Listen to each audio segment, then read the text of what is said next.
मीना माता जी महाराज की जय। स्वामी जी महाराज की जय। महाराज की जय। महाराज की जय। महाराज की जय। महाराज की जय। महाराज की जय। महाराज की जय। महाराज की जय। महाराज की जय। महाराज की जय। स्वामी जी महाराज की। पहले तो लोग ज्यादा देते हैं, उसके बारे में हम आप सभी को नव वर्ष की बहुत बहुत शुभकामनाएं देते हैं और अपने श्री गुरु के चरणों में, स्वामी जी महाराज के चरणों में यही प्रार्थना करती हूँ कि आप सभी का ये वर्ष मंगलमय हो, आप सभी की सभी इच्छाएं पूर्ण हो, जो भी आप सभी के काम रुके हुए हैं वो भी मालिक पूर्ण करे। और सबसे बड़ी बात कि जो हमारे हमेशा जीवन में कमी बनी रही है और मैं देखती हूँ संसार में भी और सत्संगियों के अंदर भी कि वो है भक्ति भाव की कमी। सो हम सभी को चाहिए कि अपने सद्गुरु के वचनों का पालन करते हुए अपना जीवन नेक पाक बनाएं और ज्यादा से ज्यादा भजन सुमरन में जोड़ दें, जो हमारे सद्गुरु माता जी कहा करती थी और हमारे हुजूर महाराज सावन सिंह कहा करते थे कि जो कुछ भी दया मिलती है बच्चों भजन में मिलती है। सो जोर देकर मेहनत करके भजन करो ताकि तुम्हारे वाहे गुरु मालिक सब काम पूर्ण करे। सो ये नव वर्ष की शुभकामनाएं आपको हम बार बार देते हैं और आज एक और खुशी का दिन है। हमारे सद्गुरु माता पुष्पावंती जी महाराज का जन्म उत्सव है, जो हम हर वर्ष नए साल में तारीख को मनाते हैं। और अभी विजय ने उनका विस्तार बता ही दिया है उनके जीवन का। माता जी महाराज अपने जन्म उत्सव को कभी भी किसी को आदेश नहीं देते थे मनाने के लिए।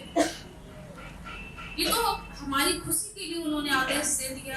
आज वो इस संसार में देह स्वरूप में नहीं है, परंतु हम सभी के बीच में सूक्ष्म रूप में, गुप्त रूप में अभी भी हमारे साथ विराजमान है। वो जो भी अभ्यासी मेडिटेशन या भजन करते हैं वो अपने सद्गुरु को अपने अंग संग देखते हैं कि किस तरह से उनके सद्गुरु के साथ रहकर उनकी संभाल करते हैं, उन पर दया दृष्टि करते हैं हर समय।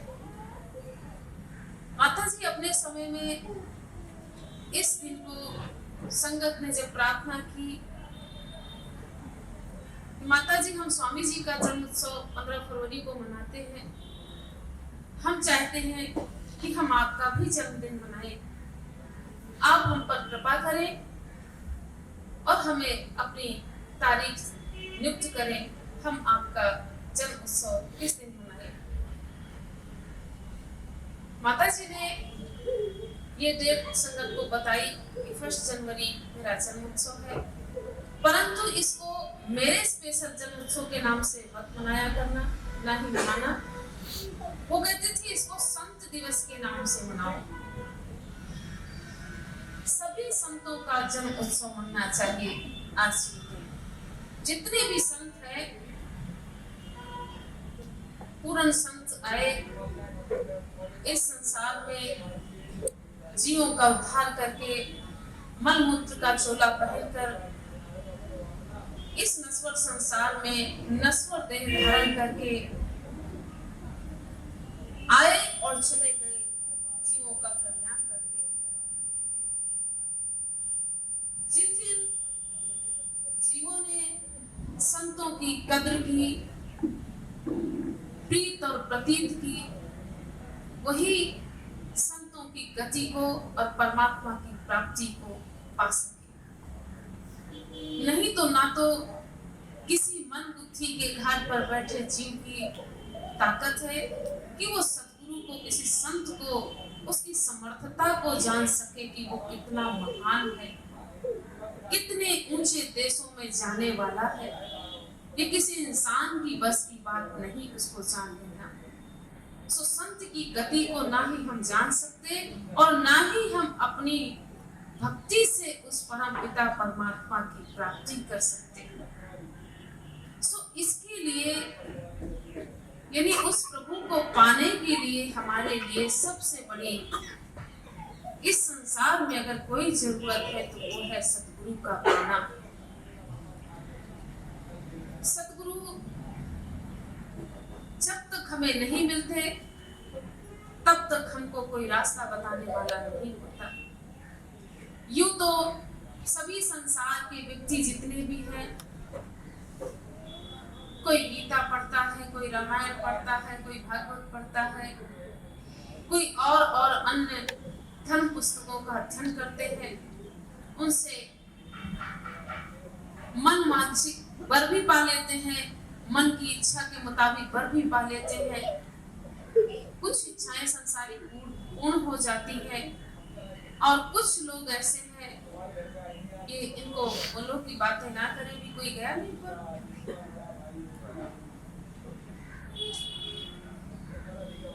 संसार में कोई देवी पूजता है, कोई देवता, कोई राम, कोई रहीम, कोई कृष्ण, कोई किसी देवता पर आस्था रखता है, कोई किसी देवता पर। हम माफ करना किसी का अपमान नहीं करते, जैसा कि कबीर साहब जी महाराज कहते हैं, किसान हमारे सब बड़े अपनी अपनी ठौर, शब्द पारिखी जो हुए सो माथे सिर मोर। कि अपनी जगह पर सभी साधु संत महात्मा बड़े हैं, सभी देवी देवता हमारे लिए आदरणीय है, पूजनीय है। हमारे सतगुरु माता जी महाराज कहा करती थी, स्वामी चुन्नीलाल जी महाराज भी फरमाते थे कि यहाँ आने वाले व्यक्ति को, यानी जो मेरे पास आता है सत्संग में, वो फरमाते थे कि यहाँ आने वाले व्यक्ति को हर धर्म ग्रंथ का सम्मान करना होगा, सभी तीर्थों मूर्तियों का सम्मान करना होगा, उनकी कद्र करनी होगी, किसी का अपमान नहीं करना। अपनी अपनी जगह पर सब बड़े हैं, सबकी अपनी अपनी जगह है, अपनी अपनी सेवा है, अपनी अपनी ड्यूटी है जो इस संसार में निभा रहे हैं। प्रधानमंत्री अपना काम करता है, मुख्यमंत्री अपना काम करता है, और छोटे छोटे विधायक अपना काम करते हैं, नेता अभिनेता अपना काम करते हैं, पुलिस अपना काम करती है, चोर अपना काम करते हैं। सो कहने का अर्थ इस संसार में सभी ने अपने अपने काम चुने हुए हैं और अपने अपने प्रारब्ध के अनुसार अपने अपने कर्म यानी काम कर रहे हैं। जिसको उस परमात्मा ने जैसी ड्यूटी जैसी सेवा दी थी वो उस हिसाब से अपने काम करता है। परंतु अगर ये कहें कि हम इससे परमपिता परमात्मा को प्राप्त कर लेंगे, क्योंकि ये हमारी अपनी इच्छा के अनुसार हम भक्ति करते हैं, चाहे वो पुस्तकों का अध्ययन है, चाहे वो किसी देवी देवता की आराधना है, व्रत है, उपवास है, पूजा पाठ है, ये सभी हम अपनी अपनी इच्छाओं के अनुसार करते हैं। या किसी ने कह दिया ये करो तो हम ये करने लग जाते हैं, वो करो हम वो करने लग जाते हैं। जैसे मनमुख हो जीवों को जो कोई रास्ता दिखा देता है उसी पर चल पड़ते हैं। यहाँ तक भी ठीक हो कि अगर हमें किसी भी एक देवी देवता पर आस्था है तो टिके रहें, तो उनको भी एक बार को कुछ मिलता है, कुछ ना कुछ उनको मंजिल इस जीवन में मिल जाती है। परंतु जिनकी कोई एक जगह आस्था ही नहीं है, आज किसी के ऊपर है, कल किसी के ऊपर है, आज इसका व्रत किया, कल उसका व्रत किया, तरह तरह के नाना प्रकार के देवी देवताओं की पूजा पाठ करते हैं, तीर्थों में जाते हैं, ये और हजूर महाराज फरमाते थे कि अहंकार का बोझ और लेकर आ जाते हैं कि हमने इतने तीर्थ किए, हमने इतने पाठ किए, हमने इतने व्रत उपवास किए, हमने ये कथा करवाई, हमने वो भगत करवाई, रामायण करवाई, अपनी अपनी जिसकी जैसी श्रद्धा करते हैं, लेकिन इसके साथ साथ अहंकार का बोझ और ले लेते हैं। मैं आ जाती है, ज्यादा धन खर्च कर दिया, किसी कोई मंदिर बनवा देता है। तब के समय में भी ऐसा ही होता था, कोई तालाब बनवा देता था, कोई कुआं खुदवा देता था, कोई बाग लगवा देता था, कोई कुआनी कन्याओं की शादी गरीबों की करवा देता था, कोई धर्मशाला बनवा देता था, कोई गरीबों में खाना बांट देता था। ये तब भी था और आज भी है। अपनी अपनी श्रद्धा के अनुसार सभी लोग तब भी करते आए और आज भी कर रहे हैं। परंतु आप ये कहें कि इससे हमारी मुक्ति है, सो ये ना मानने वाली बात है। जैसा कि हमने अपने सतगुरु के चरणों में बैठकर जाना, समझा और संत मत की वाणियों में पढ़कर सुना और सीखा। संत मत बड़ा ऊंचा पद है। इस रास्ते पे भगवान बिरले ही जीव लग पाते हैं, और अगर कोई किसी पूर्व जन्म के अच्छे संस्कारों की वजह से संतों के चरणों में आ जाते हैं तो उनका विश्वास नहीं बन पाता। क्यों? क्योंकि उनका संसार में मोह प्रेम बना हुआ है और इतना माया मोह में लपट है कि वो संतों की कदर ही नहीं करते कि संत किस देश के बादशाह हैं। स्वामी जी फरमाते थे कि चिड़िया और कौओं को पता नहीं कि पूंज किस देश से आती है। पूंज आसमानों में उड़ान भरती है, हंस सतलोक में रहती है। सो जितने भी ऊंचे आले दर्जे के फकीर हैं वो संसार में गुप्त रहते हैं, छुपे रहते हैं, ऐसे भेष में रहते हैं कि दुनिया उनको जान ही नहीं पाती। साधारण सीधा साधा भेष, झोपड़ी में निवास करना, रूखा सूखा भोजन, सादा सिंपल जीवन, किसी तरह का कोई छल नहीं, कपट नहीं, दिखावा नहीं, मान बढ़ाई नहीं, कोई प्रशंसा नहीं, कोई तारीफ नहीं चाहते अपनी। जितने संत फकीर आए इस संसार में, उन्होंने कभी अपने आप को संत नहीं कहा, गुरु नहीं कहा, उन्होंने हमेशा अपने आप को भक्त कहा, दास कहा। कबीर के आगे क्या है? कबीर दास, गुरु नानक दास, दादू साहब, पलटू साहब, ये बड़े बड़े महान फकीर, हमारे स्वामी जी संत कृपाल सिंह, माता पुष्पावंती जी महाराज और मैं तुझ दासी उनकी सेविका, हम सभी जितने भी संसार में आते रहे और आते हैं और आते रहेंगे, कभी भी इन्होंने अपने आप को प्रकट नहीं किया, यानी अपने आप को जाहिर होने नहीं दिया। ये हमेशा इस संसार में रहे, अपना काम करते रहे, जीवों को सही दृष्टि देकर अंतर की आंख खोलकर परम पिता परमात्मा के दीदार कराते रहे, उनको सतलोक पहुंचाने की समर्थता रखते थे और आज भी है। लेकिन उन्हीं के लिए जिनके हृदय में सच्चा प्रेम है, सच्ची जिज्ञासा है प्रभु से मिलने की, उन्हीं को वो मिलाते हैं, उन्हीं को सतलोक ले जाते हैं। नहीं तो संसार में जीव इधर से उधर धक्के खाते आए और धक्के खाते ही चले जाते हैं। सो कहने का अर्थ यही संतों का कि एक साधे सब सदे, सब साधे सब जाए। कबीर साहब जी महाराज यही फरमाते हैं कि एक को साथ लो भाई, तभी तुम्हारा उद्धार कल्याण होगा। अगर हम आज यहाँ कल वहाँ भटकते फिरते हैं, एक जगह अपनी आस्था अपनी मन बुद्धि को स्थिर नहीं करते, तब तक हमारा कल्याण नहीं होता। कबीर दास जी और जितने भी संत आए, इन सभी ने यही मौका हम सभी को दिया, यही जोर देकर कहते रहे कि भाई इस संसार में अगर तुमको कोई बात करने वाला है तो वो है तुम्हारा सतगुरु। सो जितने भी क्रियाकांड हैं, सभी संत कहते आए, ये कोई मेरी अपनी वाणी नहीं, ना ही कोई मेरे अपने शब्द हैं, जो मैं कहती हूँ, महापुरुषों के वचनों को मैं हमेशा दोहराती रहती हूँ कि सभी संतों ने यही कहा कि ठीक है, जहाँ भी हमारी आस्था है कम से कम वहाँ एक जगह बनी रहे। और जैसा कि महापुरुष कहते हैं कि तीर्थ गए एक फल, संत मिले फल चार, सतगुरु मिले अनेक फल, कहे कबीर विचार। कबीर दास जी महाराज फरमाते हैं कि तीर्थों में जाओ तो वहां क्या मिलता है? सिर्फ पानी, पत्थर और कागज, इसके अलावा हमें कुछ नहीं मिलता। बड़े बड़े आलीशान पत्थरों से बने हुए मंदिर, धर्मशाला मिलेंगे, बड़ी बड़ी लहराती हुई नदियां पानी से भरी मिलेंगी, और बड़ी बड़ी फोटो तस्वीरें कागजों की बनी हुए मिलते हैं, और हम वहां जाकर उनको मत्था टेक कर नमन करके खाली हाथ चले आते हैं। हम सोचते कि बहुत कुछ मिल गया, परंतु ये जरूर कहते हैं कि हाँ मिलता है तो बस सिर्फ संसार की तुच्छ चीजें। हम कभी भी बड़ी चीज नहीं मांगते।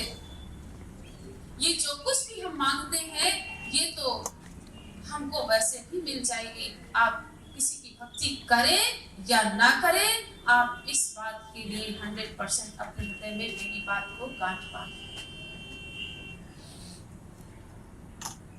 आप किसी की भी भक्ति करते हैं, जीवन में दुख और सुख, अमीरी गरीबी, जन्मना मरना जरूर होता है, क्योंकि जो कुछ हम प्रारब्ध अपने पूर्व जन्म में करते आए हैं या इस जन्म में हम कर रहे हैं, उसका फल हमको जरूर मिलेगा। इसमें कोई भी हमारी मदद नहीं करता। कितनी भी हम पूजा पाठ करें, देवी देवताओं के मंदिर मस्जिद में रात दिन पड़े रहे, उनके चरणों में पड़े रहे, तो क्या कोई जीने वाला जी जाता है बीमार? नहीं। हाँ, ये जरूर महापुरुष कहते हैं कि कोई संत, सदगुरु पूर्ण संत मिल जाए और वो अपनी भक्ति का दान दे दे, तो चाहे हमको कुछ बख्शिश मिल जाए।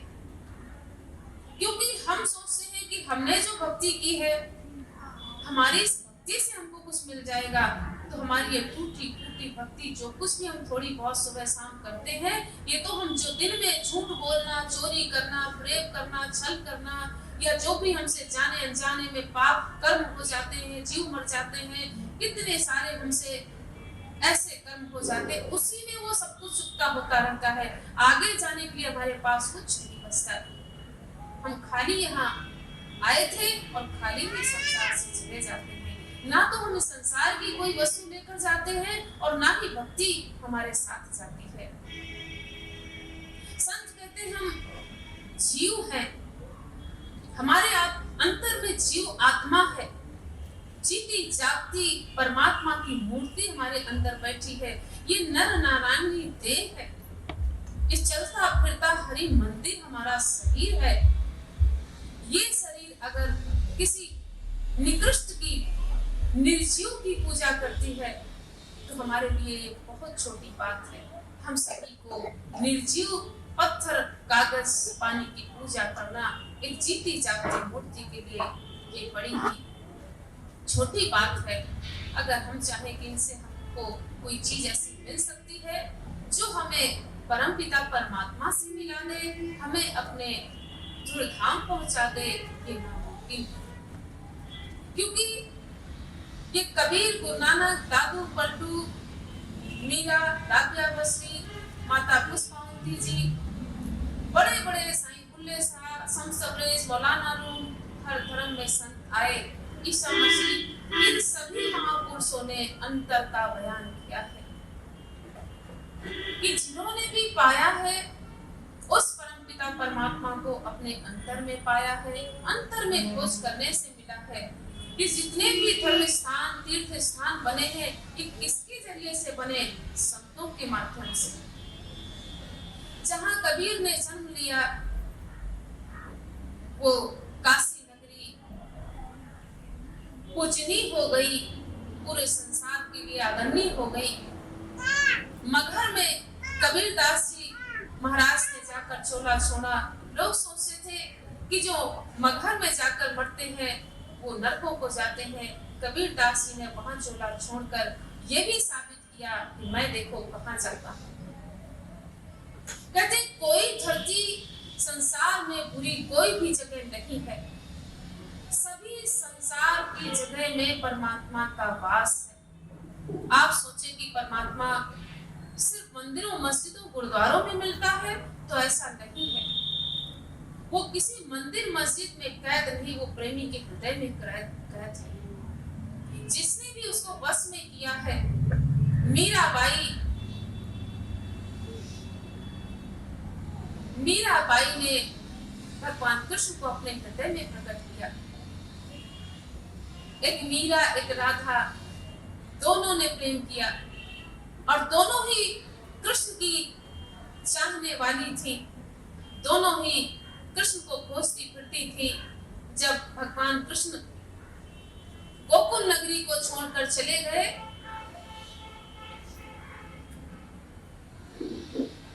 तो मीरा बावली, राधा बावली होकर भगवान कृष्ण के वियोग में तड़पती रहती, रोती रहती, लेकिन भगवान कृष्ण उनको नहीं मिल पाए। सिर्फ उनको ख्यालों में ही याद करती और उनके वियोग में रात दिन रोती रहती। प्रेम अटूट था, ये कहो कि उनके प्रेम में कमी थी, लेकिन मीरा ने भगवान कृष्ण को प्रकट किया। मीरा ने अपने मन में, अपने हृदय में प्रकट किया। तो सबसे ऊंचा प्रेम किसका हुआ? वो देह की दीवानी थी, देह स्वरूप में उन्होंने प्रेम किया था भगवान कृष्ण से, राधा ने। लेकिन मीरा ने उनकी तस्वीर को प्रेम किया और उन्होंने उस तस्वीर से ऐसी लगन लगाई कि उन्होंने अपने अंतर में भगवान को प्रकट किया। तो हमें ऐसा प्रेम बनाना चाहिए कि अगर हम किसी देवी देवता पे भी आस्था रखते हैं तो उसमें ऐसे लग जाओ कि बिल्कुल रात दिन सिर्फ एक का ही ख्याल रखे, तो शायद हमको कुछ मदद मिल सकती है। वरना हम अगर ये सोचे कि हम इधर से उधर अपने मन को भटकाते रहें तो हमारा कभी भी उद्धार नहीं हो सकता। संतों का यही कहना है कि जितने भी तीर्थ बने हैं, सभी तीर्थों में कहीं पर राम ने जन्म लिया, कहीं पर कृष्ण ने जन्म लिया, कहीं पर रहीम ने, कहीं पर कबीर ने, कहीं गुरु नानक, कहीं दादू, कहीं सावन सिंह, कहीं कृपाल सिंह, कहीं माता पुष्पावंती। जहां जहां पर ये संत और राम रहीम रहे गए, जिन जिन स्थानों पर बैठकर उन्होंने तप किया, भजन किया, वही वही स्थान तीर्थ स्थान बने। परंतु आज हम कहें कि सिर्फ माता जी महाराज फरमाया करते थे कि सांप निकल जाता है, हम लकीर पीटते रहते हैं, कुछ नहीं बनता। इसी तरह जब महापुरुष आते हैं, संसार में रहते हैं, हम कद्र नहीं करते, जब वो चले जाते हैं तब उनके हम धर्म स्थान की पूजा करते हैं, उनकी समाधि की पूजा करते हैं, उनकी मूर्ति की पूजा करते हैं, हमको उनसे कोई लाभ नहीं मिल सकता। लाभ हमको तभी मिल सकता है जब हम उनके देह स्वरूप में उनके साथ जुड़े और उनका कहना माने, उनके वचनों पर फूल चढ़ाए, यानी उनके वचनों को माने, उनके कहने के मुताबिक भजन सिमरन करें, सत्संग सुने, अपना जीवन नेक पाक बनाए, तभी जाकर हमारा उद्धार हो सकता है। यही संतों का कहना हमेशा रहा है और यही हम भी समय समय पर आप सभी को समझाते रहते हैं कि जो कुछ भी पाया है हमने अपने सतगुरु के चरणों में बैठकर पाया है। तीर्थ व्रत हमने खूब किए, परंतु वहां जाकर आप कहें कि आंतरिक शांति मिल जाए, वहां आंतरिक दर्शन प्रभु के मिल जाए, तो ऐसा नहीं हो सकता। जब भी हमने पाया है, जिसने भी पाया है, गुरु कृपा से ही पाया है। स्वामी जी फरमाया करते थे, राम कृष्ण ते को बड़ो तीनों ने गुरु कीन, तीन लोक के नायिका गुरु आगे आधी कि राम कृष्ण से और ब्रह्मा से कौन बड़ा था, शंकर से कौन बड़ा था। इन्होंने भी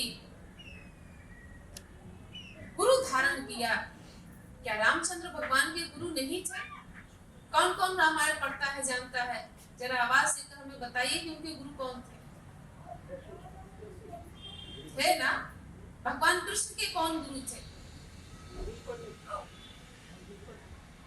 तो जब उनके गुरु हो सकते हैं, वो गुरु धारण कर सकते हैं, उनको जरूरत थी, तो क्या हम सभी को नहीं है? हम उनसे ज्यादा बड़े हैं, हम उनसे ज्यादा अच्छे हैं, हमारे उनसे ज्यादा अच्छे कर्म हैं, जो हमें उस परम पिता को पाने के लिए, उस पर जाने के लिए हमें किसी की जरूरत नहीं, किसी चीज की जरूरत नहीं। वहां जाने के लिए हमें संसार की किसी वस्तु की जरूरत नहीं।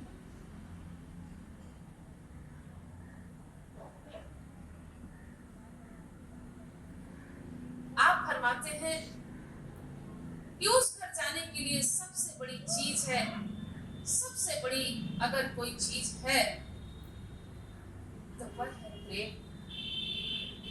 जिन प्रेम कियो तिन्हि प्रभु पायो प्रभु। जिन्होंने प्रेम किया उन्होंने ही प्रभु को पाया है, चाहे वो किसी भी रूप में किसी को भी मानते हो, किसी पर भी आस्था रखते हो।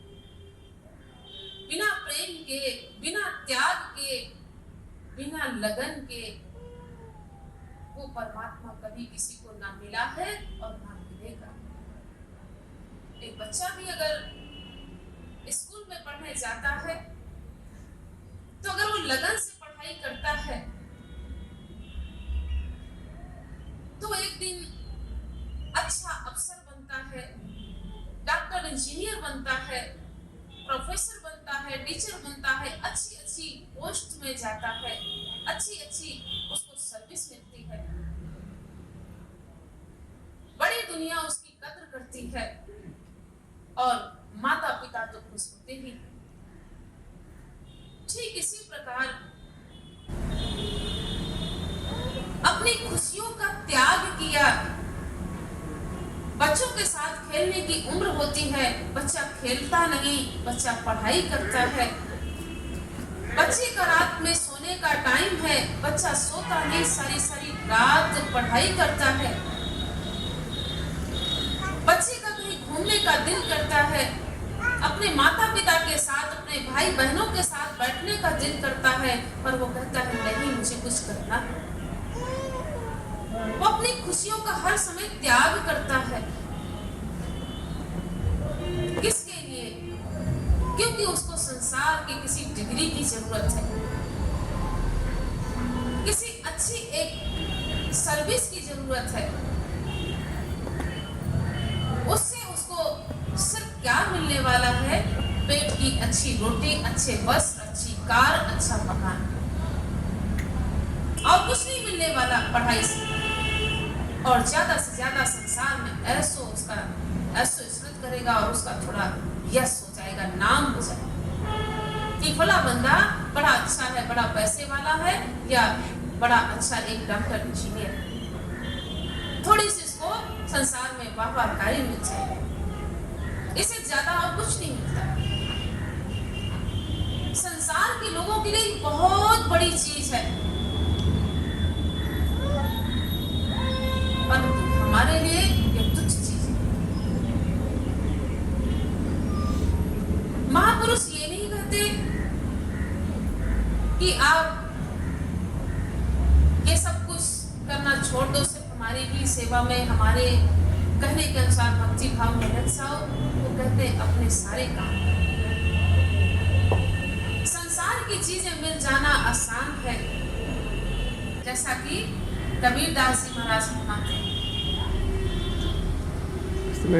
पढ़ना लिखना चातुरी ये तो बादशाही। क्या कहते हैं?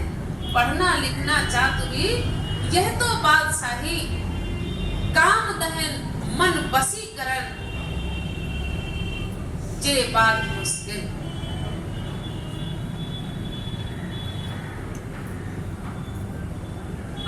फरमाते हैं कि पढ़ना लिखना, चतुराई से अपनी मन बुद्धि का इस्तेमाल करना, गुलाबे भरना, जीवों को, संसार को अपनी चतुराई मन बुद्धि से बस में कर लेना, उनको पागल बनाना, ये तो बात सहज, ये बड़ी बात सहज है, बड़ा आसान काम है, हो सकता है, कर सकते हो आप। परंतु कहते हैं कि कौन सा काम कठिन है संसार में मनुष्य के लिए? काम दहन मन वशीकरण, ये बात मुश्किल, कि सबसे बड़ी अगर मुश्किल बात है तो काम का दहन करना, मन को बस में करना, इंद्रियों का दमन करना और ऊंचे गगन में चढ़ना, ये बड़ा मुश्किल काम है। जो महाराज फरमाते हैं गगन चढ़ाना मुश्किल, ये गगन में अपनी सूरत को चढ़ाना ये बड़ा मुश्किल काम है। संसार में संत कहते हैं कि रहो, पढ़ो लिखो, बुद्धि के पहलवान बनो, खाओ पियो, शारीरिक से शरीर से पहलवान बनो, मजबूत बनो, भजन सुमरन करके आत्मिक पहलवान बनो, उस परम पिता परमात्मा को रिझाओ, इतने शक्तिशाली बन जाओ कि तुम्हारे सामने देवी देवता भी ना टिक पाए। दुनिया की तो ताकत क्या है।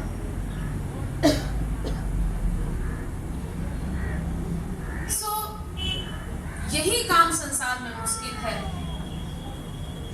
तो जितनी जितनी लगन हमारी होगी, बच्चे ने मेहनत की, एक अच्छी पोस्ट पा लेता है, लेकिन अगर कोई काम मुश्किल है तो यही कि परमात्मा को पाना।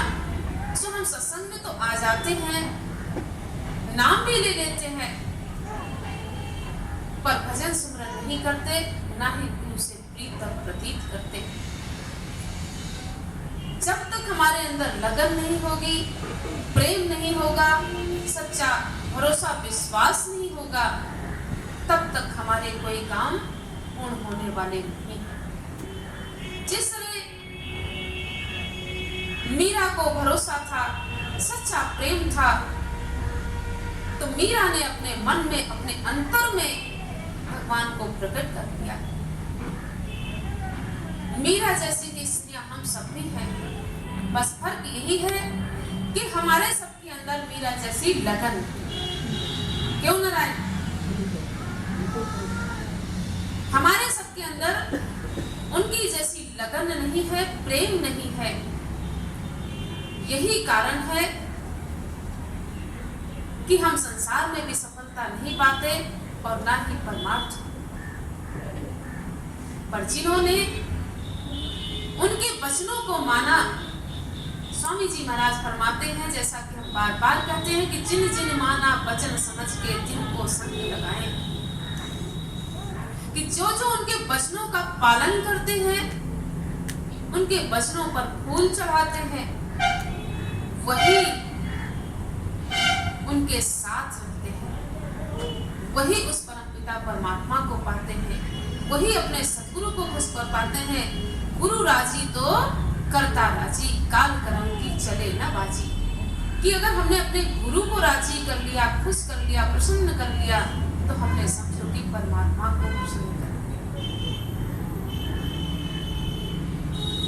क्योंकि गुरु समान दाता नहीं है संसार में।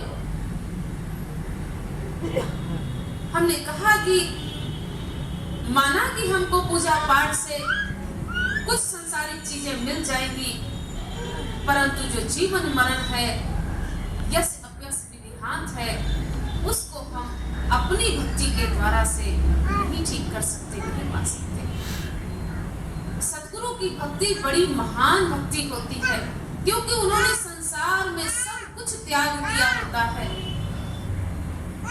उनका किसी से मोह नहीं होता, किसी से प्रेम नहीं होता, उनका प्रेम परमात्मा से होता है। उनका सारा का सारा ध्यान प्रभु के चरणों में लगा होता है। सो हमें जब हम ऐसे संतों का ध्यान करते हैं, उनकी भक्ति करते हैं, तो हमें किसके साथ मिलाते हैं? जिसके साथ वो मिले होते हैं। हमारा ध्यान सतगुरु के चरणों में होता है और सतगुरु का ध्यान धुर दरगाह में परमपिता परमात्मा के चरणों में होता है।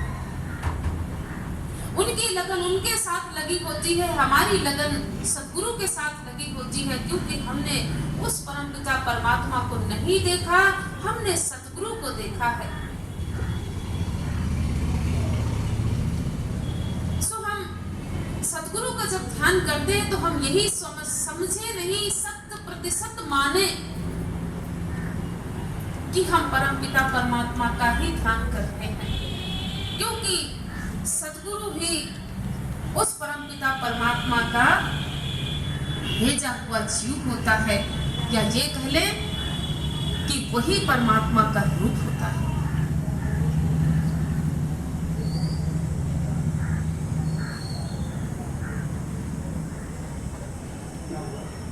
हरि का नाम राम, रामदास है, गुरु नानक है, कबीर है, ये जितने भी महापुरुष आए सभी उस परमात्मा का रूप रहे। हे मुर्शिद, तुझे किसने देखा? जिसको तूने दिखाया, जिसको तूने जलाया।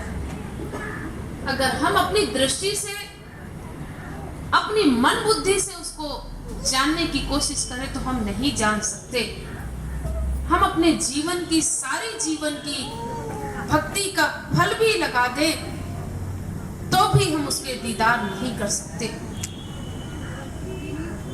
और जो सतगुरु के शिष्य हैं,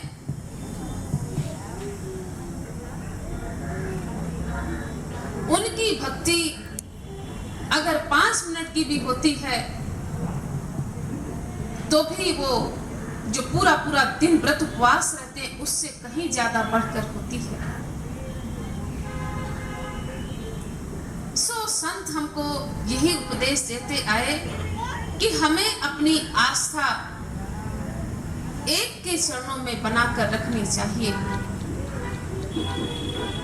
बाकी संसार में दया सभी करते आए हैं, करते हैं और करते रहेंगे। जिसके बस में जो कुछ है वो वही देगा, उससे ज्यादा कोई नहीं दे सकता। अगर आप प्राइमरी में शिक्षा लेने जाएंगे तो आपको प्राइमरी तक ही उतनी ही शिक्षा मिलेगी, 5वीं क्लास तक। उससे आगे आप पढ़ना चाहें तो वो वहां के टीचर नहीं दे सकते, क्योंकि उनके अंदर वो योग्यता नहीं है। इससे आगे की पढ़ाई के लिए आपको हाई स्कूल, इंटर कॉलेज में एडमिशन लेना पड़ेगा। उससे आगे की डिग्री लेने के लिए किसी कॉलेज में जाकर किसी प्रोफेसर से शिक्षा लेनी होगी। ये भी एक दुनियावी डिग्रियां हैं, इसी तरह संतों की भी डिग्रियां होती हैं। कोई हमें सिर्फ इस देह के बंधन में ही बांध कर रखता है, संसार की चीजें देता है। कोई ऐसे साधु महात्मा है कि हमें कुछ थोड़ा सा इस देह में खंड ब्रह्मांड दिखा देते हैं अपनी योग शक्ति से। परंतु जो पूर्ण संत है, सतगुरु, जिनको सतगुरु कहा गया है, जिनके अंदर सत्य प्रकट है,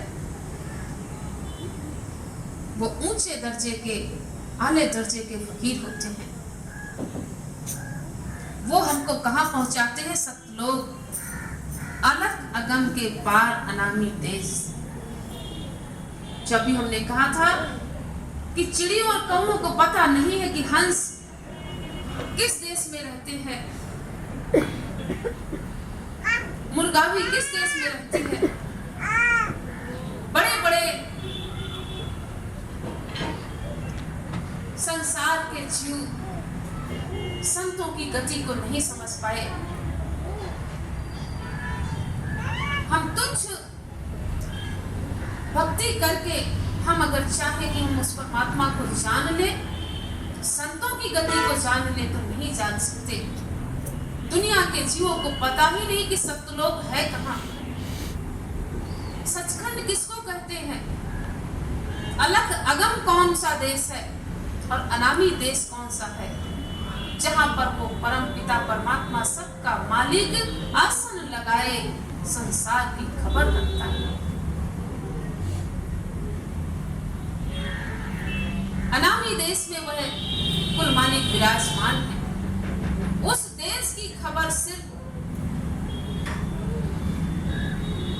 संतों को होती है या उनके कहने के मुताबिक जो भक्त भजन सुमरन करते हैं, नित्य नियम से अपनी सूरत को अंदर के मंडलों में चढ़ाते हैं, अंदर के दर्शन करते हैं, क्या वो उनको कुछ समझ सकते हैं। और वो कहें कि हमने भी जान लिया पूरा, तो वो भी नहीं जान सकते। जो कोई कहे संत को चीन्हा, तुलसी कान हाथ को दीना, तुलसी हाथ कान को दीना। आप फरमाते हैं कि जो कोई ये कहता है कि मैंने संत को जान लिया,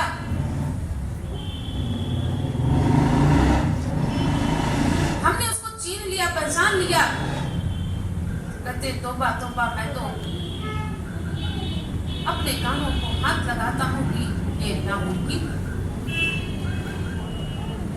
संत की गति को जब हम नहीं समझ पाते तो हम परमात्मा को कैसे जान सकते हैं। परंतु ये कहे कि हम जान नहीं सकते, जान सकते हैं, उसका जरिया बनाया है परमात्मा ने गुरु। अपने तक पहुंचाने के लिए, मिलाने के लिए उसने रास्ता बताया है कि सतगुरु के मार्ग से होकर आओगे तो तुम मुझे पा सकते हो।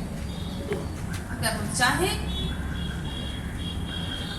कि अपनी जीवन भर की पूंजी लगाकर पहुंच जाए, तो ना तो ये धन खर्च करने से मिलता है और ना ही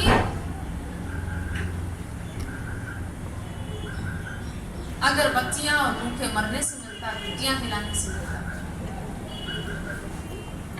ना ही गंगा यमुना में स्नान करने से मिलता। अगर मिलता तो वहां पे कितने सारे ऐसे लाखों जीव हैं जो पानी में रहते हैं, उनको मिल जाना चाहिए था।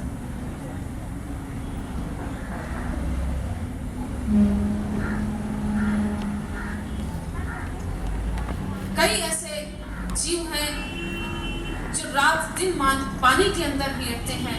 महाराज जी फरमाते कि मछली का जीवन आधार जल है, जल से निकालते ही प्राण टस देती है, वो मछली भी परमात्मा को नहीं पा सकती। हम सोचते हैं एक बार स्नान करके उन प्रभु को पा लेंगे, ये नामुमकिन।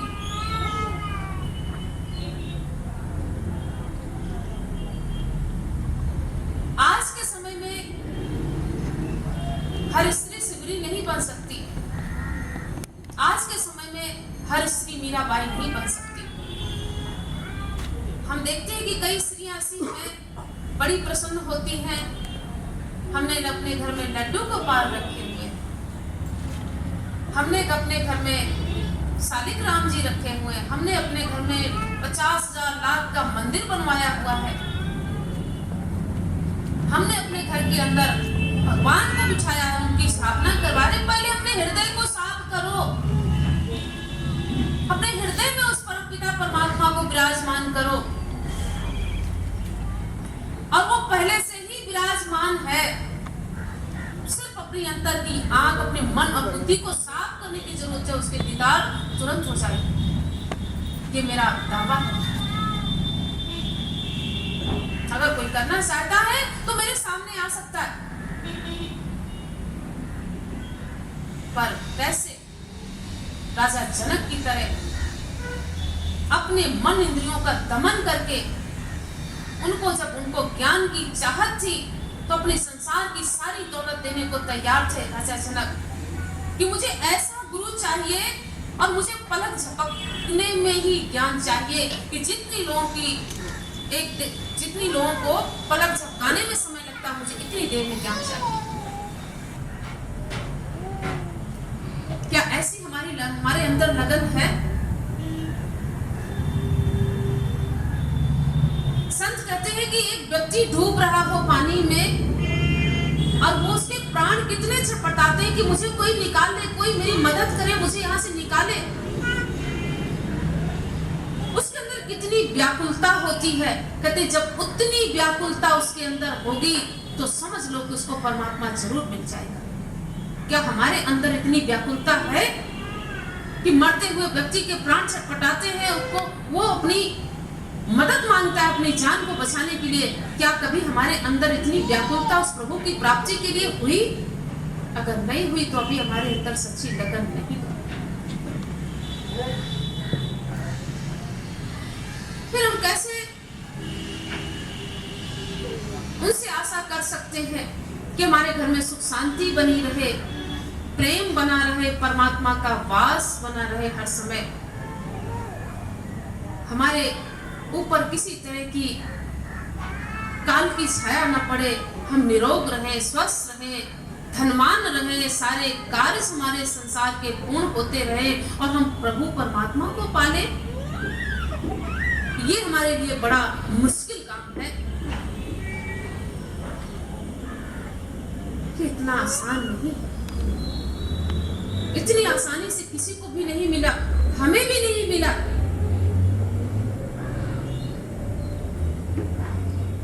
जब हम इस मार्ग में चलते हैं तो बड़े रास्ते में कांटे आते हैं, बड़ी परीक्षाएं होती हैं। संसार के लोग हमको दुश्मन की तरह देखते हैं, सब संसार के लोग हमें छोड़ते चले जाते हैं। हमारी जगह जगह कदम कदम पर परीक्षा होती है, आजमाइश होती है। वो देखता कि संसार के लिए तड़पदार होता है कि मेरे लिए आता है।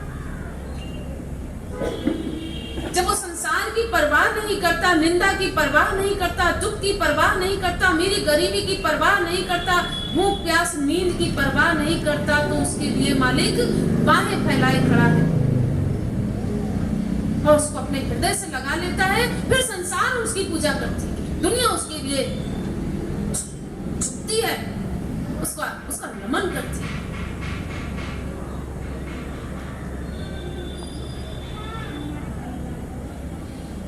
आप कहें कि ये बातों का मजमून है, बातों का नहीं। जो भी पाता है प्रेम से पाता है, और जिसने भी पाया है प्रेम और लगन के साथ पाया है।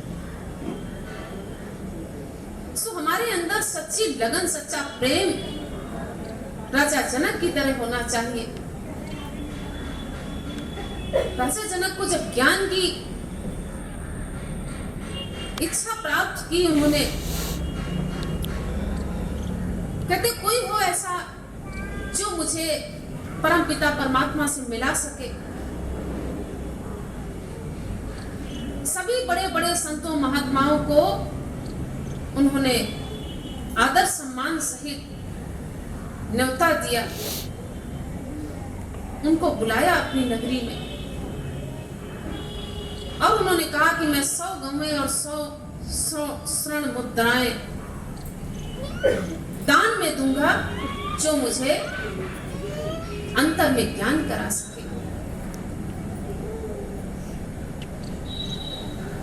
और राजा जनक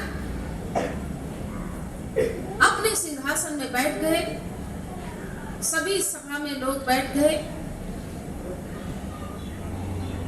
जब सभा में सभी ऋषि मुनि आ गए, राजा जनक ने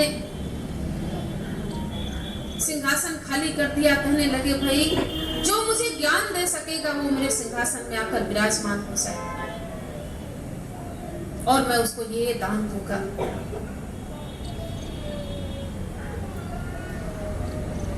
देखिए राजा जनक के अंदर एक राजा थे और उनके अंदर लगन कितनी थी, प्रेम कितना था। महाराज सावन सिंह के पास एक बड़े भक्त अच्छे आए, राजा सांगली। वो बड़ा प्रेम करते थे, बड़ी भक्ति करते थे, हजूर को बहुत पैसा सेवा में खर्च करने के लिए देते थे, साथ संगत की सेवा में लगाते थे। 1 महीने तक हजूर का सांगली का एक बार टूर हुआ, लंबा सत्संग महाराज ने किया। महाराज सावन सिंह ने वहां पर राजा सांगली को राजा जनक के बारे में और राजा गोपीचंद के बारे में वहां जिक्र किया, उनके बारे में उनकी जीवन की गाथा सुनाई कि ऐसे ऐसे बड़े बड़े महान राजा महाराजा होकर उन्होंने भक्ति की। राजा सांगली को फरमाने लगे कि आप बड़े अच्छे हैं राजा साहब, आपके बड़े अच्छे धन्य भाग हैं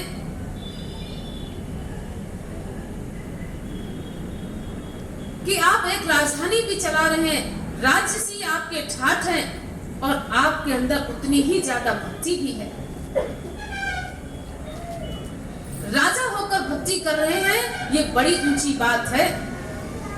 नहीं तो जिन लोगों के पास पैसा होता है, रुपया होता है, वो अहंकार में जरूरत है। हमें क्या जरूरत किसी मंदिर मस्जिद संत के पास, गुरु के पास जाने की? हमारे पास कोई कमी है? चाहे वो जिनके पास किसी चीज की कमी है। कई लोगों को यही अहंकार होता है, अरे वहां देखो क्या उनके सत्संग में लोग आते, सब चूड़े चमार हैं, जितने भी नीच जाति के गरीब हैं सब ऐसे ही हैं। उनको अहंकार होता है अपने पैसे का, अपने खूबसूरती का, अपने शरीर का। अरे भाई ये माया, ये शरीर, ये मन सदा साथ नहीं देता। यही तो सच्चाई महापुरुष हमेशा कहते आए हैं, कहते रहेंगे। वो बात अलग है कि समय समय पर देह धारण करके अलग अलग रूप में आते रहे और चेतावनी देते रहे, कभी पुरुष रूप में, कभी स्त्री रूप में, और हर युग में आते रहे और आते रहेंगे आगे। अगर सच्चाई कोई बताने वाला है, हमारे अवगुणों को हमको बताने वाला है, तो वो समझो कि हमारा सबसे सच्चा मित्र है। वो हमारी कमियों को बता रहा है जिससे हम अपनी कमी को ठीक कर सके। जो हमारे अवगुणों को छुपा रहा है वो और पाप की गठरी बांधता चला जाता है। वो अपने मित्र के साथ मित्रता नहीं करता, दुश्मनी करता है। संत हमारे मित्र हैं जो हमारे अवगुणों को, हमारे सच्चाई जीवन की हमारे सामने खोल कर रखते हैं कि भाई जागो, चेतो, समझो।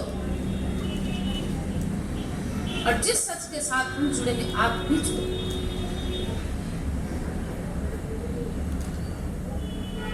राजा जनक के स्थान पे वो कौन से संत थे? नहीं, अष्टावक्र नहीं, जिन्होंने पहले ज्ञान दिया मुझे, उनका याज्ञवल्क्य, वो आए और वहां पर स्थान में विराजमान हो गए। सभी और संत समागम लगा हुआ था, राजा जनक दरबार में बैठे हैं। किसी ने कोई ज्ञान दिया, किसी ने कोई ज्ञान दिया, लेकिन याज्ञवल्क्य जी कुछ सांसारिक उदाहरण देकर, कुछ राजा महाराजाओं का उदाहरण देकर, कुछ गीता भागवत रामायण का उदाहरण देकर, कुछ दुनियावी ज्ञान देकर उनको अपनी समझ में परिपूर्ण करके 100 गौएं और मुद्राएं लेकर चले गए। बड़े प्रसन्न हुए कि मैं राजा जनक को ज्ञान दे आया। परंतु राजा जनक की तसल्ली नहीं हुई। राजा जनक कहते ये क्या मुझे मिला? मुझे तो कुछ नहीं मिला। मुझे तो ये दुनिया भी बातों में बहका कर चला गया। मैं जो चाहता था मुझे वो नहीं मिला। लेकिन जो सच्चा खोजी होगा उसको कभी शांति नहीं आ सकती जब तक उसको जिस सत्य की खोज है वो सत्य नहीं मिल जाता। राजा जनक जो उनका ज्ञान था दिया हुआ, उससे उनकी तसल्ली नहीं हुई। उन्होंने फिर से सूचना की और जितने ऋषि मुनि थे उनको फिर से बुलाया, उनको निमंत्रण दिया और सभा में बैठे सभी संत महात्मा ऋषि मुनि आए और राजा जनक कहने लगे कि कोई है जो मुझे ज्ञान करा सके, और मुझे ऐसा ज्ञान चाहिए कि पल झपकते ही, जैसे कि घोड़ी की सवारी में जितना सवार होने में टाइम लगता है, मुझे एक रकाब से दूसरी रकाब में पैर रखने में समय लगता है, मुझे इतनी देर में ज्ञान चाहिए। सभी संत कहने लगे कि राजा, ये कोई खोल कर पिला देने वाली चीज नहीं है कि तुमको इतनी जल्दी ज्ञान करा दिया जाएगा, एक पैर इस रकाब में एक पैर दूसरे रकाब में और तुम सवारी कर लेते हो घोड़े की। इतनी जल्दी ज्ञान प्राप्त नहीं होता। राजा, पहले कुछ लिखाया पढ़ाया जाएगा, कुछ ज्ञान की बातें समझाई जाएंगी, ऐसे ज्ञान नहीं होता। सभी अपने अपने ज्ञान का बखान करने लगे।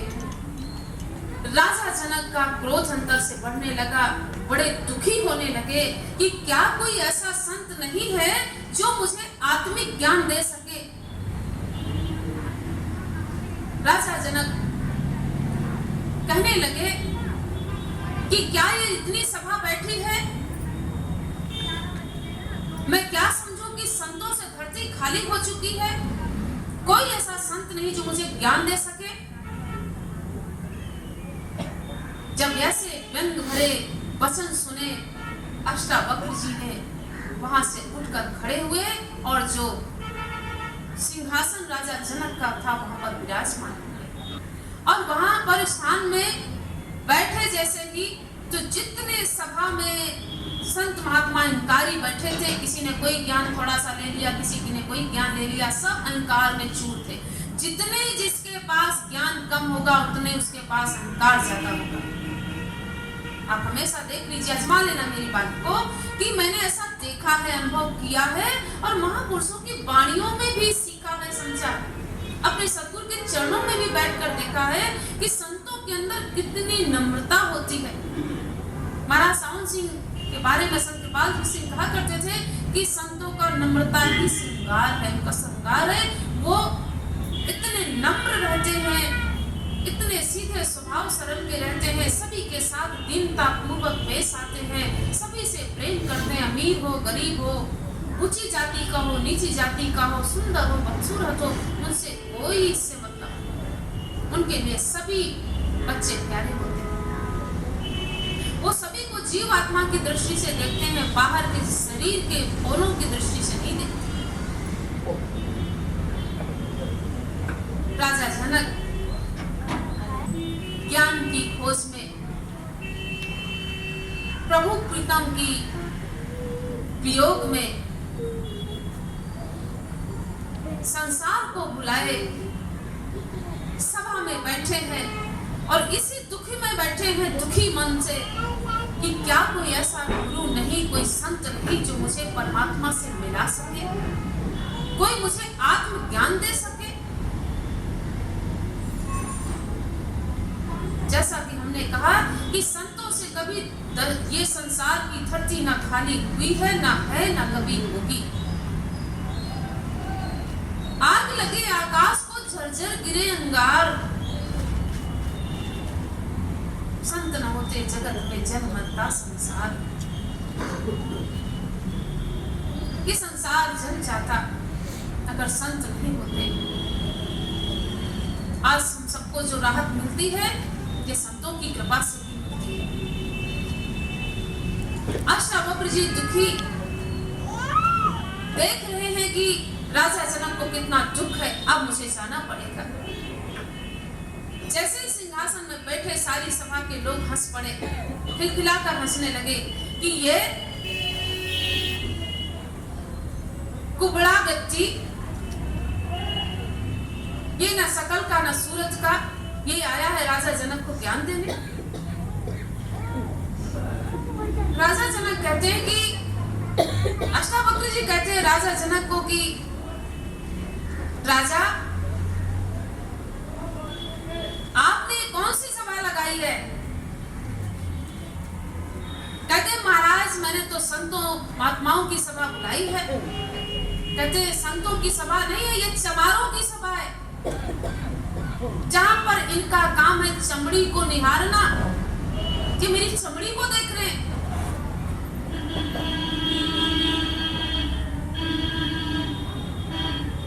इनकी नजर मेरे शरीर पर।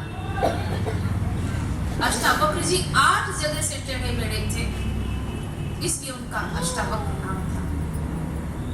तो आपको पता होना चाहिए कि वो कौन थे। वो कबीरदास जी महाराज के शिष्य थे, जो उस समय तुलसीदास जी का नाम था मुनिंद्र। सतयुग में सत सुकृत, त्रेता में मुनिंद्र, द्वापर में करुणामय, कलयुग में कबीर का नाम हुआ। ये उस परमपिता परमात्मा का नाम है जो हम आप सभी को बता रहे, जो हर युग में आते रहे और आज भी है। उन्हीं की ही धारा यहाँ पर भी काम कर रही है। हम कहें कि हम कर रहे, हम कुछ नहीं करते।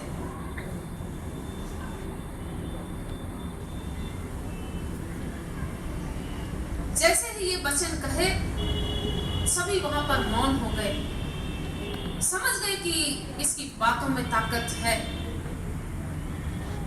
राजा जनक से कहा, राजा आपको ज्ञान चाहिए? कहते हैं जी। कहते हैं जो मैं कहूंगा वो करना होगा।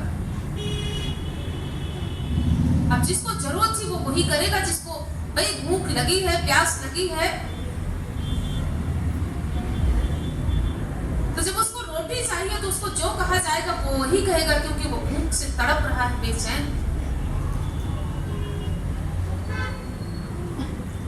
राजा जनक को कहा कि राजा जाओ, वहां जाकर बैठ जाओ जहां पर सबके जोड़े पड़े हुए हैं, जूते चप्पल पड़े हुए हैं। राजा से संकल्प करवाया कि राजा साहब मैं आपसे संकल्प करवाना चाहता हूं। महाराज ने चुल्लू भरवाई पानी की, जल की, और कहा कि आप संकल्प करो कि तुम मुझे 3 चीजें देते हो। उन्होंने कहा कि मैं जो कुछ मांगूंगा वो तुम मुझे दोगे, और उन्होंने 3 चीजें मांगी। और वो 3 चीजें कौन सी? तन, मन, धन। राजा जनक ने संकल्प करके वो तीनों चीजें उनको दे दी कि जी महाराज, दिया। इधर राजा जनक को आदेश देते हैं,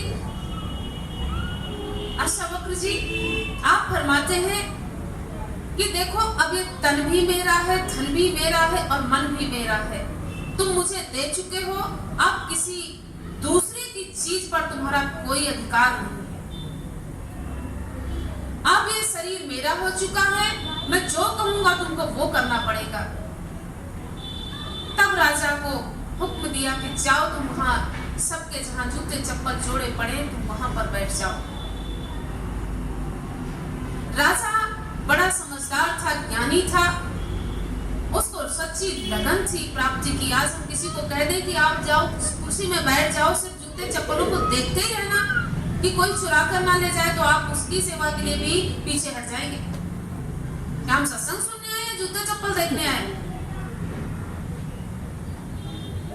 आप गुरुद्वारे में आज भी देख सकते हैं जाकर, एक से एक सुंदर स्त्रियां, लड़कियां, बुजुर्ग, जवान, बच्चे किस तरह से जोड़े साफ करते हैं, कैसे उनको सिर से माथे से लगाते हैं और जाकर उनको बड़े प्रेम पूर्वक रखते हैं, कितनी बड़ी सेवा करते हैं। इस भाव से कि पता नहीं किस भेष में गुरु नानक देव जी, किस भेष में गुरु गोविंद जी, किस भेष में कौन से संत महात्मा फकीर यहाँ आ जाए।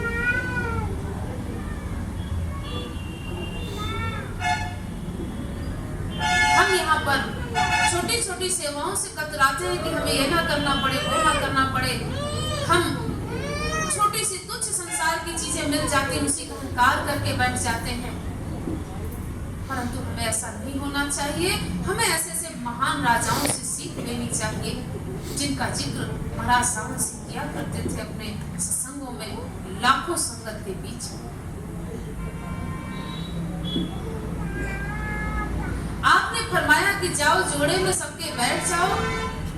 राजा जनक जाकर चूं चा न करते हुए, क्योंकि उनको ज्ञान की जरूरत थी, सबके जोड़ों में जाकर बैठ गए। फरमाने लगे, राजा कहाँ हो? राजा संसार को भुलाए मस्त बैठे हैं। अब वहां पर बैठे मन बेईमान इतनी जल्दी एकाग्र नहीं होता। मन कभी रानी में जाता है, कभी महलों में जाता है, कभी प्रजा में जाता है। अंतर्यामी अष्टावक्र जी कहते हैं कि राजा खबरदार, ये मन तुम मुझे दे चुके हो, अब इस मन से अधिकार नहीं है तुम्हें कुछ सोचने का। इस मन को खड़ा करो, ये मन तुम मुझे दे चुके हो। वही मन राजा का स्थिर हो गया। ये धन भी तुम मुझे दे चुके हो और मन भी मुझे दे चुके हो। जैसे ही राजा ने ये वचन सुने अष्टावक्र जी के, उनका मन खड़ा हो गया, बुद्धि स्थिर हो गई, हर तरफ से उनका ध्यान हट गया।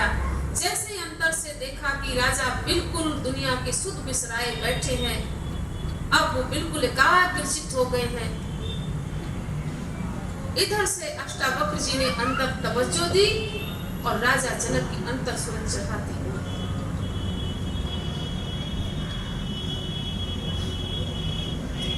राजा जनक को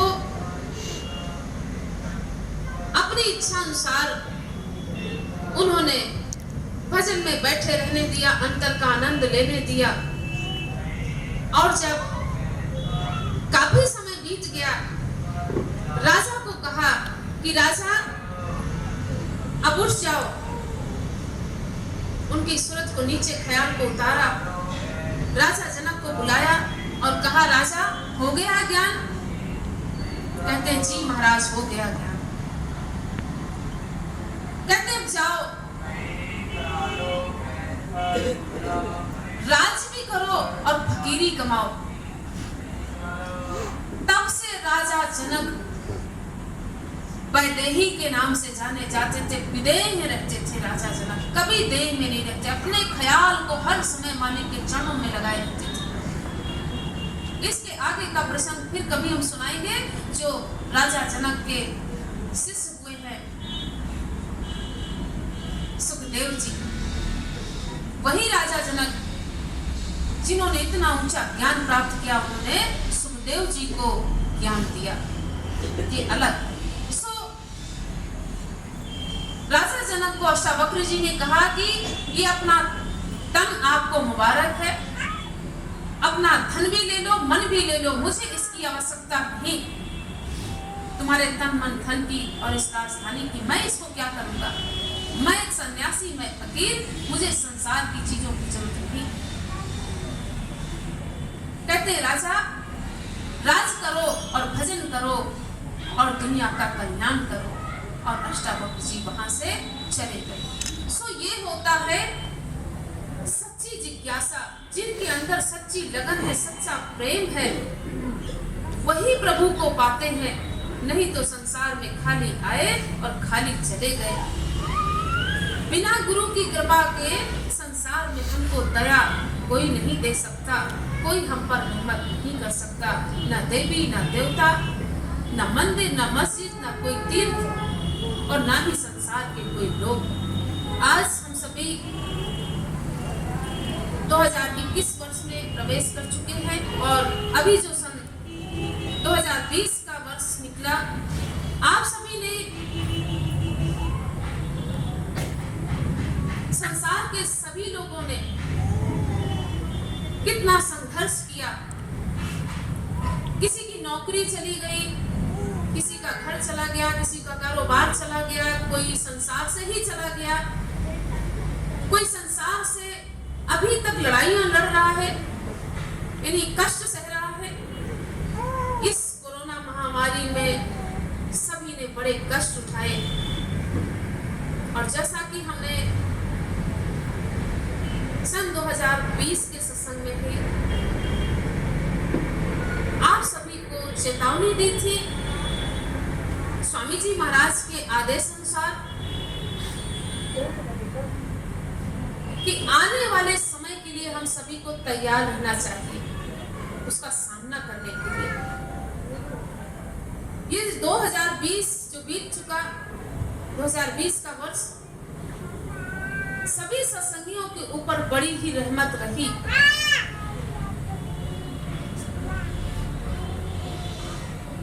जितने भी सत्संगी हैं, जहां भी दिल्ली में, या दिल्ली से बाहर किसी गांव, किसी शहर, किसी जिला में हजारों संगत है, सबके ऊपर बराबर दया पहुंचती रही। किसी को इस कोरोना महामारी की आंच नहीं आने दी। बाकी संसार के लोग सभी हम सुनते आए हैं कि कितने लोग दुखी रहे, कितने लोग डरे रहे और आज भी कितने लोग डरते हैं। पर हमारे जितने सत्संगी निर्भीक होकर, निर्भय होकर अपने सारे संसार के काम कर रहे हैं। क्यों? क्योंकि माता जी कहती गुरु भरोसे चादर ओढ़ के रहिए, निर्भय से। सो हमारे सभी सत्संगी जन गुरु के भरोसे पे सोते हैं, रहते हैं, क्योंकि उनको पता है कि हमारे ऊपर किसका हाथ है। जब कहीं सत्संग नहीं हो रहा था, यहाँ बराबर सत्संग हो रहा था। हर इतवार को बराबर सत्संग हुआ और अगस्त से रेगुलर सत्संगी जन भी आ रहे हैं।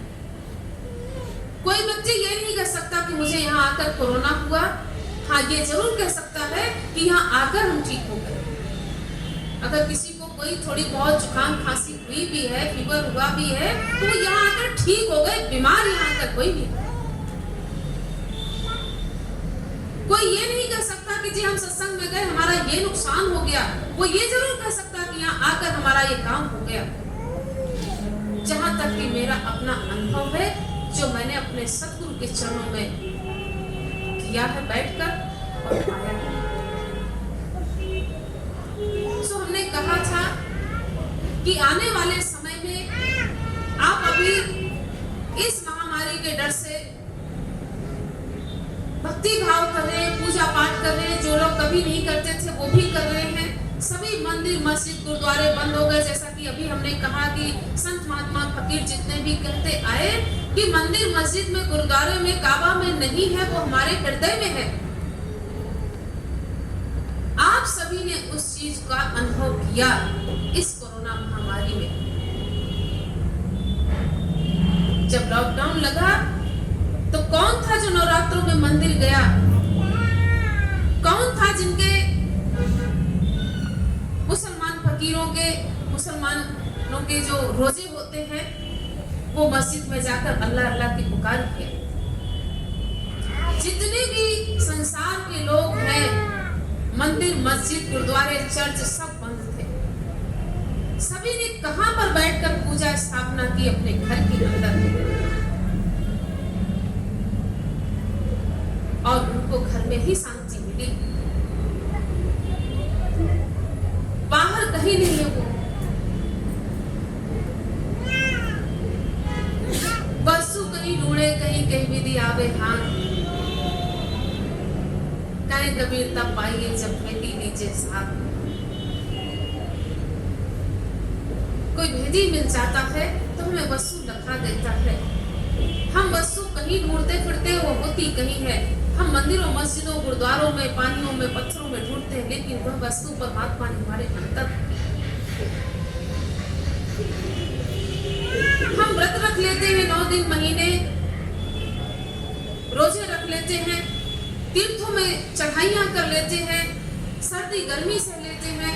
पर अगर हम किसी सत्संगी को ये कहते हैं कि आप बैठकर आधा घंटा सुमिरन कर लो, नाम जप लो, वो किसी से नहीं होता। सो आज जो हम सबको मदद मिल रही है, सुमरन के माध्यम से मिली, भजन के माध्यम से, गुरु के माध्यम से मिली। जैसा कि हमने जोर देकर कहा कि आप सभी ज्यादा से ज्यादा भजन करें। ये बड़ा अवसर हमको सबको मिला था मालिक की कृपा से। लोग शिकायतें करते थे कि जी टाइम नहीं मिलता, या ड्यूटी से छुट्टी नहीं मिलती, या हम ड्यूटी से लेट आते हैं, या सुबह जल्दी जाना, रात को लेट आना, या शारीरिक तकलीफें बताना। बहुत सारे लोग बहाने लगाते थे भजन ना करने के। उनके लिए मालिक ने बड़ा अवसर दिया कि आप ज्यादा से ज्यादा इस समय का फायदा उठाएं। हमने आदेश किया स्वामी जी, माता जी के आदेश के अनुसार, और कुछ सत्संगी भाई बहनों ने डायरी भी बनाई और भजन भी किया। उनका उसको उन लोगों का उसका फायदा मिला। जिनको लगता है कि नहीं मिला, उनको मिलने वाला है। वो ये ना सोचे कि उनकी कमाई व्यर्थ गई। उनका पैसा अकाउंट में जमा है, वो निकाले, चाहे 5 साल में, चाहे 10 साल में, चाहे 100 साल में, उसको कोई नहीं ले सकता। तुम्हारी खुद की कमाई हम नहीं ले सकते, कोई नहीं ले सकता। वो तुम्हारे पास हमारी भक्ति की पूंजी जमा है, समय आने पर वो तुम्हें दे दी जाएगी।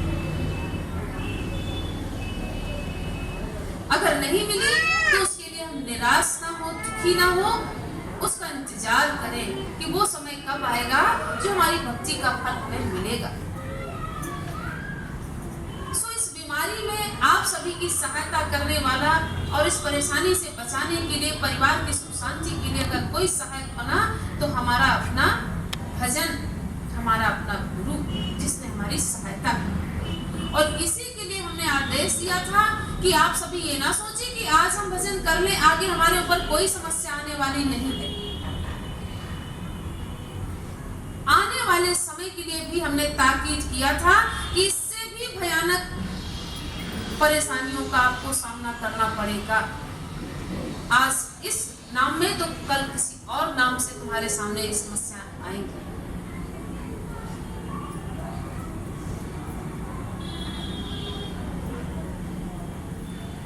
एक चीज और बताई थी इस नव वर्ष की अवसर पर बता रहे हैं आपको फिर से कि जो स्वामी जी ने कहा था, जैसा कि अभी हम कुछ लोगों से सुन चुके हैं कि अभी कह रहे हैं लोग कि इससे भी भयानक बीमारी आ चुकी है और वो इस तरह की है, लोगों को इस तरह से होने वाला है। इसी से लोग डरे बैठे हैं। आप सभी डरे नहीं। आपने कोरोना का सामना किया, आप उसका भी सामना इसी तरह करेंगे। आपको जिसने शक्ति पावर अभी दी है, रक्षा की है, वो आगे भी आप सबकी रक्षा करेगा। और संसार में संत जब तक रहते हैं तो अपने सत्संगियों की ही संभाल नहीं, पूरे संसार की संभाल करते हैं।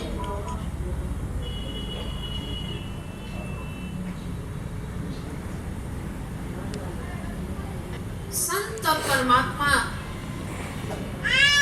किसी के बस में नहीं होते और ना ही किसी एक के पुत्र, वो सभी के पुत्र, सभी के लिए वो संसार में आते हैं। सभी जीव जंतु, कीड़े मकोड़े, पशु पक्षी, सभी के लिए, सभी उनकी अंश है, सभी से उनको प्यार है। सो वो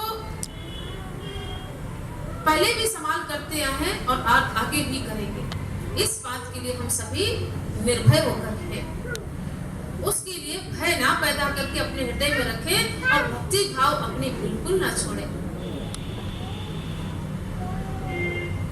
और जो कहा है कि ऐसी ऐसी बीमारियों का सामना करना पड़ेगा, सो स्वामी जी ने एक बात और जोर देकर कही थी। जो संत सावन सिंह जी महाराज का चोला छोड़ने का दिन था, 2 अप्रैल का सत्संग हुआ था यहाँ पर। उस समय मुझे कहा था कि मीना, एक दिन वो भी आएगा जो इस मोबाइल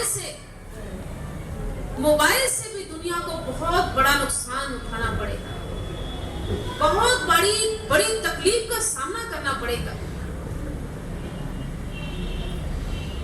और वो समय भी देखना कितनी जल्दी आए, क्योंकि संत दूरदर्शी होते हैं, उनको सब पता होता है। आपने फरमाया कि छोटे बच्चे से लेकर बड़े बुजुर्ग सभी इसके आदी हो चुके हैं। पहले के टाइम में रोटी पानी के आदी होते थे और अपना भजन सुमरन किया, संसारिक अपने जो भी काम किया और अपना मालिक का गुणगान किया, आनंद में सो गए। लेकिन आज जो बच्चा इतने खाने पीने की आदी नहीं है जितना उनको मोबाइल की आदत है। और चीजें छूट जाएं, परंतु ये चीज हमसे बिल्कुल दूर नहीं होनी चाहिए।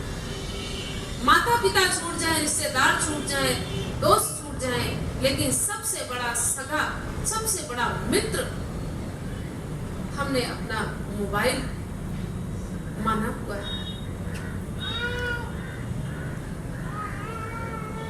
उन्होंने आदेश किया कि हमें कोशिश करनी चाहिए कि इससे दुनिया बना के रखें, कम से कम इसका इस्तेमाल करें, जितनी जरूरत हो उतनी, उसके बाद इसको अपने से दूर रखें। हर समय इसको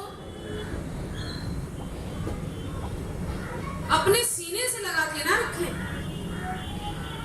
उनके लिए तो और भी ज्यादा हानिकारक। बहुत सी हमारी माताएं बहनें यहाँ रख लेती हैं, वो रखी ही रहती है पूरा दिन, उनको ये पता नहीं कि हमारा इससे कितना नुकसान हो रहा है। इससे मानसिक बीमारियां, दिल की बीमारियां,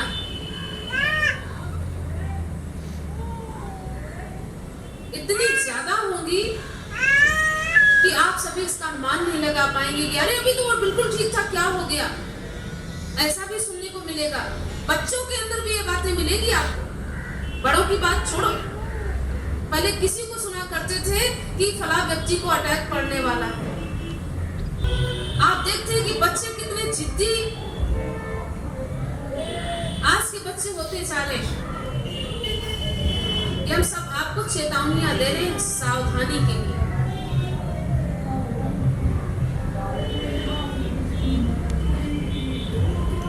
क्यों ऐसे होते जा रहे हैं? क्योंकि वो उसके आदी बनते जा रहे हैं। फिर जब उनकी जिद पूरी नहीं होती, उनको क्रोध आता है, अपने आप को मारते हैं, सर पटकते हैं, सर फोड़ने लग जाते हैं, क्या क्या नहीं करते। और धीरे धीरे धीरे धीरे करके बहुत से ऐसे बच्चे हैं जो पागल हो जाते हैं, मानसिक बीमारी बन जाती है, डिप्रेशन का शिकार हो जाते हैं। और पहले भी संसार में कोई टेंशन चिंताएं कम नहीं, पढ़ाई का प्रेशर, शौक सान इतने बढ़ चुके हैं, लोगों के इतने खर्चे बढ़ चुके हैं, पैसा होता नहीं है, उस पैसे के लिए बच्चे क्या क्या नहीं करते। रात दिन टेंशन में रहते हैं, दिल दिमाग उनका कायम नहीं रहता। पहले था कि बच्चे आनंद में खाते पीते थे, पढ़ते थे, आराम से अपनी जिंदगी बिताते थे, सिर्फ माँ बाप चिंताएं लेते थे, उनकी टेंशन करते थे कि इनका जीवन हमको अच्छा बना। अब और कुछ नहीं, घर में कमाने वाला एक व्यक्ति है, घर में फोन 4 है, 5 है, 6 भी है, जितने बंदे, हर बंदे के पास फोन है, घर के हर सदस्य के पास फोन। कमाने वाला एक है और फोन रिचार्ज कितने करवाने हैं? जितने घर में सदस्य। ये अपनी आत्म अनुभव की बात हम कर रहे हैं, आंखों देखी और कानों सुनी बातें कर रहे हैं कि अगर मैं घर में मोबाइल का रिचार्ज खत्म हो गया है, उस बंदे का रिचार्ज नहीं हुआ, तो उसको देखो फिर कितना गुस्सा आता, कितने तेवर चढ़ते हैं उसके। या उसमें जो चीज वो देख रहा है, खेल रहा है, अपनी मस्ती कर रहा है, उसको नहीं करने दिया जाता तो उसको कितना गुस्सा आता है। या तो वो घर में चोरी करता है, या मोबाइल तोड़ देता है, या लड़ाइयां करता है, या अपना स्कूल पढ़ाई छोड़ देता है, क्या क्या नहीं वो करते बच्चे। ये छोटी छोटी बातें हमारे जीवन में कितना हमको नुकसान पहुंचाने वाली आने वाले समय। पर इनके बिना आप कहें कि काम नहीं हो सकता, काम हो भी सकता है और नहीं भी होता। अगर चलाना चाहे तो हो भी सकता है, ना चलाना चाहे तो रात दिन लगे रहे कि जिसके बिन काम ही नहीं होता। और अगर होता भी है तो बस उतना ही जितनी की जरूरत है। बहुत से पढ़े लिखे लोग हैं जिनको जरूरत होती वो उसी चीज का इस्तेमाल करते हैं, वही चीज खोलते हैं, वही चीज चलाते हैं, अपना काम किया एक तरफ रख दिया। बहुत से ऐसे लोग हैं बस उसी में ही हर टाइम लगे रहते हैं, उनको ना भजन से मतलब, ना सत्संग से मतलब, ना माँ बाप से मतलब, ना अपने रिश्तेदारों से मतलब। स्वामी जी ने कहा कि एक दिन इसका भी हर्जाना चुकाना पड़ेगा। ऐसे आने वाले समय में कई ऐसे वायरस आएंगे, कई ऐसी बीमारियां आएंगी, कई ऐसी परेशानी आएंगी जिनका संघर्ष हमको सामना करना पड़ेगा और तैयार रहना चाहिए। महाराज कृपाल सिंह कहते थे कि सुखी वही है जिनकी ख्वाहिशें कम हैं, चाहते कम हैं, वही बच्ची सुखी संसार में। स्वामी जी फरमाते थे, चार मिटी चिंता गई मनवा बेपरवाह, जिनको कछु न चाहिए सोई शहंशाह। कि जिनकी चाहते मिट गई, उनकी चिंताएं मिट गई, वही संसार है संसार में। लेकिन जिनकी कमाइयां कम है, जरूरतें ज्यादा है, खर्चे ज्यादा है, उन्हीं की आप देखिए कि हालत क्या होती है। उनके घर में दिन रात झगड़े, हर किसी की नकल करना, उसके पास इतना मोबाइल महंगा है मुझे भी चाहिए, उसके पास इतनी महंगी ड्रेस है मुझे भी चाहिए, वो फला जगह घूमने गया मुझे भी जाना है, उसके पास मोटरसाइकिल है मुझे भी चाहिए, उसके पास कार है मुझे भी आलीशान कार चाहिए, आलीशान महल चाहिए। यही ख्वाहिशें हैं जो एक दूसरे की देखा देखी में हमारे लिए दुख का कारण बन जाते हैं। सपना देखना कोई बुरी बात नहीं, सपने देखो, लेकिन उनको साकार करने के लिए कर्म करो, कर्तव्य करो, मेहनत करो, मजदूरी करो, जिससे कि वो हमारी इच्छा पूरी हो सके। लेकिन इतनी ख्वाहिशें मत करो कि हम कमाते हैं 10 रुपए और हम 100 रुपए की ख्वाहिश करते हैं खर्च करते हैं, तो कहाँ से? उसके लिए या तो अभी जिस तरह से भजन सुमरन करके अपने आप को बनाया है, आगे भी हमारे जीवन में भजन सुमरन चालू रहना चाहिए, बंद नहीं होना चाहिए। हमने कहा था कि ये ना सोचे कि एक समस्या से हम निकल आए हैं बाहर, तो अब आगे समय में हमें किसी और समस्या का सामना नहीं करना होगा। हमें जिंदगी भर संघर्ष करना है जब तक इस मानव देह में है। एक समस्या सुलझती है तो दूसरी तैयार हो जाती है, उसके लिए हमें हमेशा तैयार रहना चाहिए और भजन सुमरन करते रहना चाहिए, मालिक के चरणों के साथ लगे रहना चाहिए। सत्संग समाप्त है। जय जय